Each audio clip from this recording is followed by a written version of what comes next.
Polavaram Janasena MLA Chirri Balaraju ప్రజల మనసు దోచుకుంటున్నారు. వరద ముప్పులో చిక్కుకున్న వారిని హెలికాప్టర్ సాయంతో కాపాడి ప్రశంసలు అందుకుంటున్నారు. ఎడతెరపు లేని వర్షాలతో భద్రాద్రి కొత్తగూడెం జిల్లా నారాయణపురం కట్టమైసమ్మ గుడి వద్ద వరదలో 30 మంది స్థానికులు చిక్కుకున్నారన్న సమాచారం అందుకున్న ఎమ్మెల్యే బాలరాజు హుటాహుటిన అధికారులను అప్రమత్తం చేశారు. వెంటనే హెలికాప్టర్ను రప్పించి వారిని కాపాడారు. మిమ్మల్ని నమ్ముకుని కుటుంబ సభ్యులు ఎదురు చూస్తుంటారని, వరద ఉధృతి తగ్గే వరకు ఎవరూ బయటకు రావద్దని ఎమ్మెల్యే ప్రజలకు విన్నవించారు. ఏ సమస్య వచ్చినా మీకు అందుబాటులో ఉంటానని ప్రజలకు హామీ ఇచ్చారు. దీంతో ప్రమాదం నుండి బయటపడ్డ స్థానికులు ఎమ్మెల్యే చొరవను ప్రశంసించారు.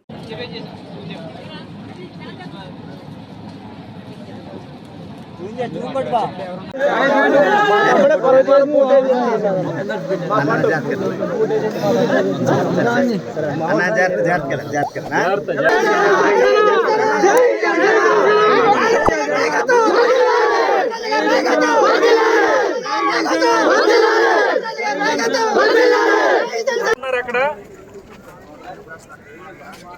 మాట్లాడించండి ఐదుగురితో.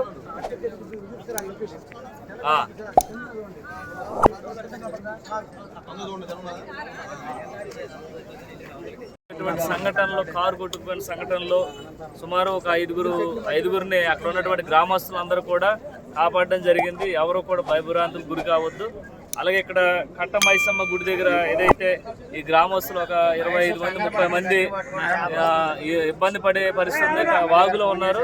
వారికి కూడా ప్రభుత్వం నుంచి హెలికాప్టర్ వస్తుంది. వారిని కూడా కాపాడే పనిలో మేమందరం ఉన్నాం ఇక్కడ. అలాగే ఫైర్ ఇంజిన్స్ సంబంధించి అధికారులు, ఇక్కడ పోలీస్ డిపార్ట్మెంట్ కూడా ఉంది. ఎవరు కూడా భయభ్రాంతులకు గురి కావాలి. తప్పకుండా అధికార యంత్రాంగం మొత్తం అప్రమత్తం అయింది. వారిని కాపాడే పనిలో మేము ఈరోజు